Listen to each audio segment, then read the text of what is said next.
Olá, meus irmãos e minhas irmãs. Aqui quem está falando é o Igor Costa, membro da Igreja Batista Um Novo Tempo. E antes de mais nada, eu quero te dar a paz do nosso Senhor Jesus Cristo e já de antemão declarar que você é um bem-aventurado por estar ouvindo esse áudio.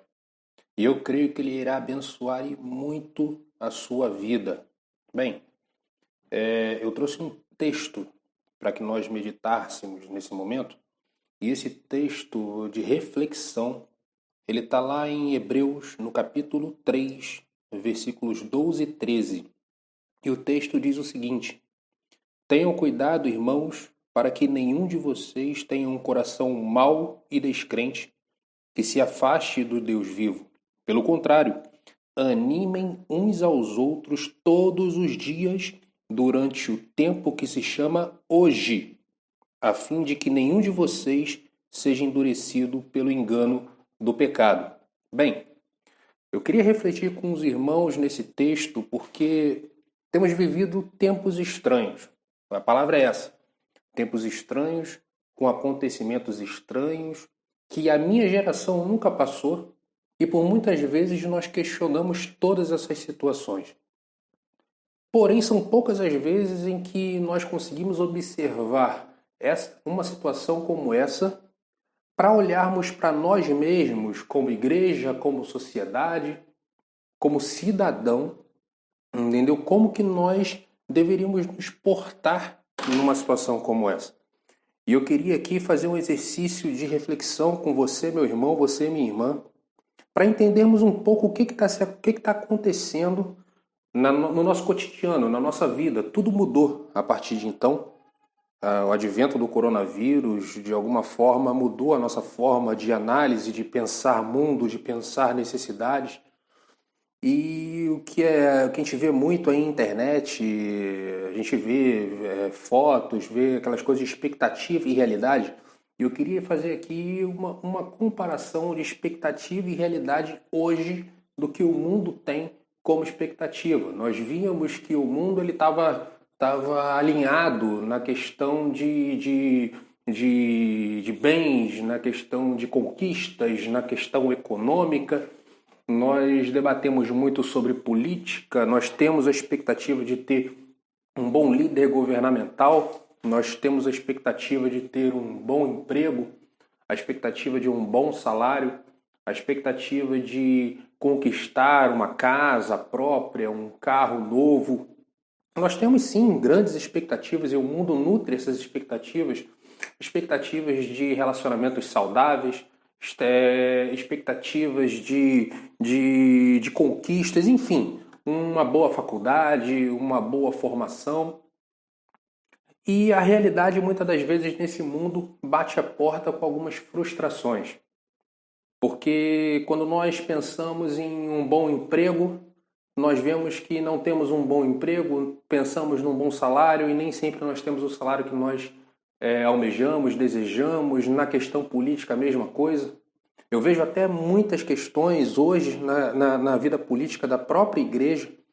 A igreja ela está dividida em dois polos e a gente olha claramente na Bíblia que um reino dividido ele não se subsiste, então há uma preocupação muito grande para a igreja de Cristo, a igreja atual, nessa questão de divisão política.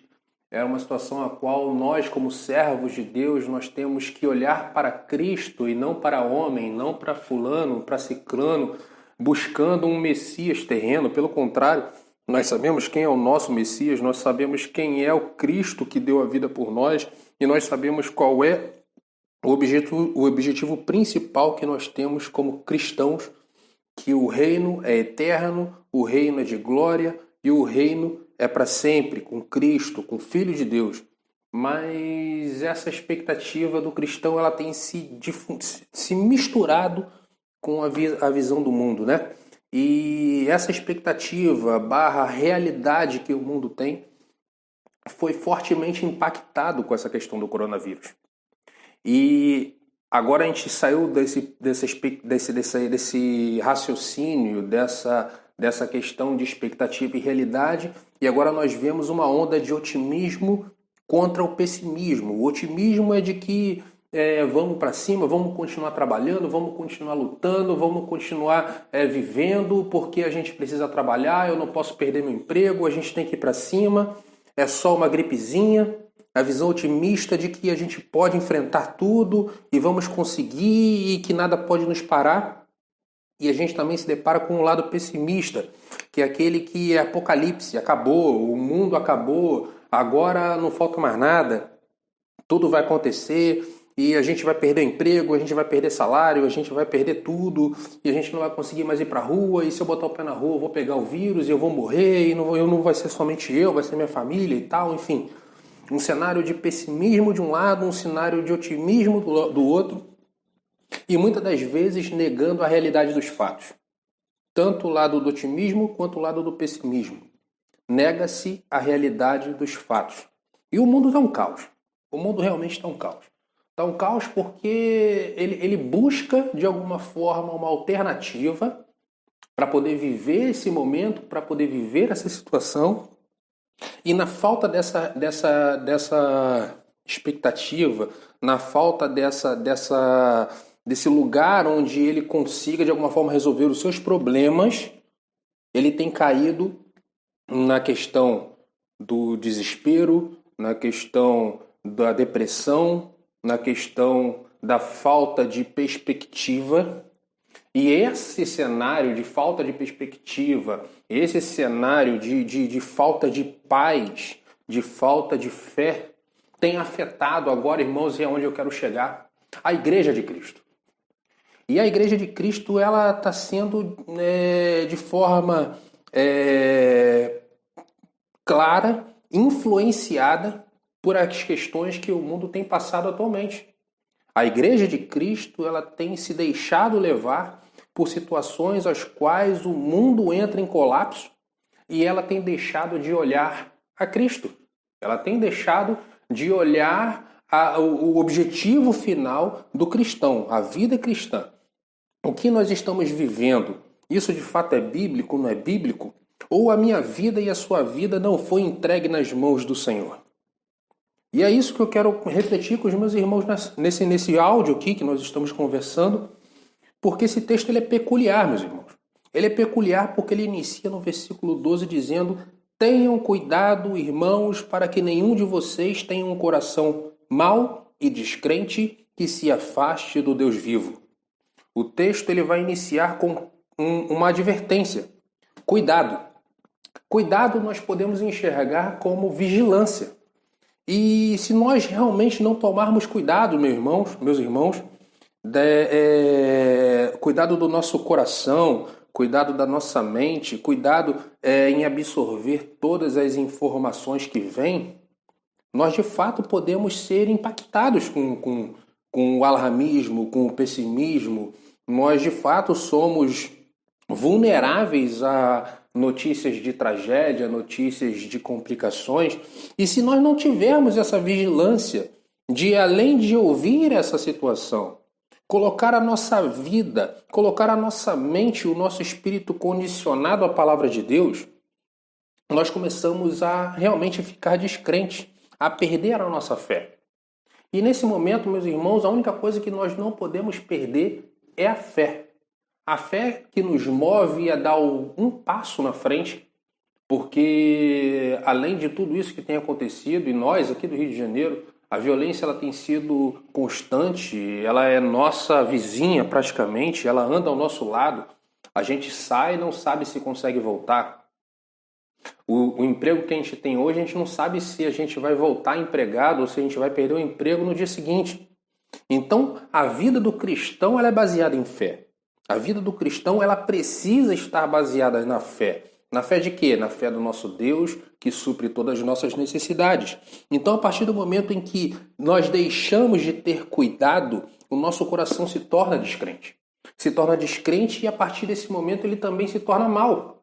Porque quando a gente perde a crença de que Deus está no controle de tudo, a nossa vida e o nosso coração começa a brotar, entendeu, o mal. Começa a brotar o quê? Uma visão totalmente pessimista, uma visão de inveja, de engano, entendeu? De ódio, de raiva, nós deixamos de orar, nós deixamos de interceder, nós deixamos de entregar a nossa vida a Deus.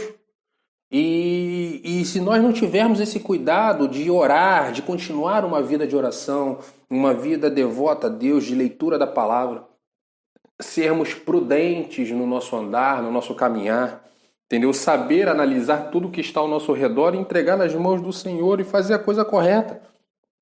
Se nós não tivermos esse cuidado, meus irmãos, se nós não tivermos essa mente focada nessa vigilância de tudo aquilo que nos roda para que nós não nos contaminemos com essa situação, nós vamos sim ter um coração mau e descrente que vai se afastar do Deus vivo, que vai se afastar das promessas, que vai se afastar do propósito de Deus para mim e para a sua vida. Então esse texto ele vai falar primeiramente nesse versículo sobre vigilância, de posição, posicionamento. Entendeu? O cristão que está passando por essa situação, o cristão que está passando por essa luta, ele não pode deixar de ser descuidado, ele não pode deixar de ser prudente, ele não pode deixar de ser vigilante, ele precisa estar atento a tudo e a todos, entendeu? E saber discernir o certo e o errado para poder dar o passo adiante. E no versículo 13, ele já não vai dizer mais sobre posicionamento, ele vai dizer como atitude. E olha como é interessante a palavra do Senhor. A atitude que o texto nos pede. Pelo contrário, animem uns aos outros todos os dias durante o tempo que se chama hoje. Olha que interessante, meus irmãos. O texto ele diz para que nós sejamos vigilantes, cuidadosos e prudentes, e não apenas para nós, mas para que também nós possamos impactar aquele que está ao nosso lado. Olha que maravilha! Cristo nos chama ao cuidado, à vigilância, à prudência e nos usa para que possamos alcançar aquele que está ao nosso lado, talvez numa situação mais complexa do que a nossa, talvez numa situação mais dramática do que a nossa, mas ele vai encontrar em nós alguém que vai falar: Deus está no controle de tudo. Deus ele está segurando na tua mão. Deus ele olha a tua família. Deus ele olha a tua vida. Deus ele está contigo independente da circunstância. Que maravilha o Evangelho, meus irmãos. E a gente, como cristãos, como servos do Deus Altíssimo, nós precisamos ter essa postura de animar uns aos outros durante todo o tempo. E eu vou dizer um outro segredo nisso. A partir do momento em que nós somos agentes de transformação na vida daquele que está ao nosso lado, eu digo para vocês, meus irmãos e minhas irmãs, que quando a gente transforma a vida do nosso irmão, a nossa vida ela é transformada. Quanto mais a gente abençoa a vida do nosso irmão, mais a nossa vida ela é abençoada. Quanto mais nós consolamos ao nosso irmão, mais a nossa vida é consolada, porque a semeadura ela é clara. Enquanto mais você planta, mais você colhe. E Deus ele nos dá esse conforto. Ele nos levanta para que nós possamos levantar o nosso semelhante. E ele diz aqui que é um ato contínuo. Não pode ser um ato esporádico, não pode ser um ato às vezes, porque quando a gente deixa muito espaço, nós também corremos o risco de estarmos deixando o caminho da fé, deixando o caminho daquilo que Deus tem preparado para a nossa vida. Então Deus ele instrui que a gente anime uns aos outros todos os dias, durante todo o tempo que se chama hoje. Então, meu irmão, minha irmã, se você conhece alguém que está passando por uma luta, por uma dificuldade, por uma necessidade, não se afaste dessa pessoa. Busque em Deus, ore a Deus. Se você tiver condição de abraçar, abraça. Se você tiver condição de ligar, liga. Se você tiver condição de suprir a necessidade, supra. Porque hoje, meu irmão, Deus está falando contigo. E é contigo apenas. Faça. Faça hoje. Faça agora. Não espere para amanhã. Não espere daqui a 2 dias ou um momento que você... Porque às vezes uma única palavra você abençoa uma pessoa. Uma única palavra você evita que essa pessoa talvez descambe para uma tragédia. Fazer algo impensado. O texto ele termina: a fim de que nenhum de vocês seja endurecido pelo engano do pecado. Quanto mais nós amarmos, quanto mais evangelizarmos, quanto mais falarmos do amor de Deus, mais a gente se amolece para a glória do nosso Senhor Jesus Cristo. E é isso que Deus tem para a nossa vida nessa noite. É isso que Deus tem para a nossa vida nesse momento. Porque se de alguma forma nós nos desviarmos do caminho do Senhor, nós não vamos contribuir para que o Evangelho de Deus possa alcançar aquele que mais necessita. Nós não vamos conseguir contribuir para que o Evangelho de Deus alcance aquele que está perdido. Nós precisamos todos os dias se fortalecer, se encher do Espírito Santo de Deus para que a minha vida, para que a sua vida possa ser um agente de transformação. Cuidado, vigilância, prudência e amor. Deus abençoe vocês, meus irmãos, e que a graça do nosso Senhor Jesus Cristo esteja contigo. Amém.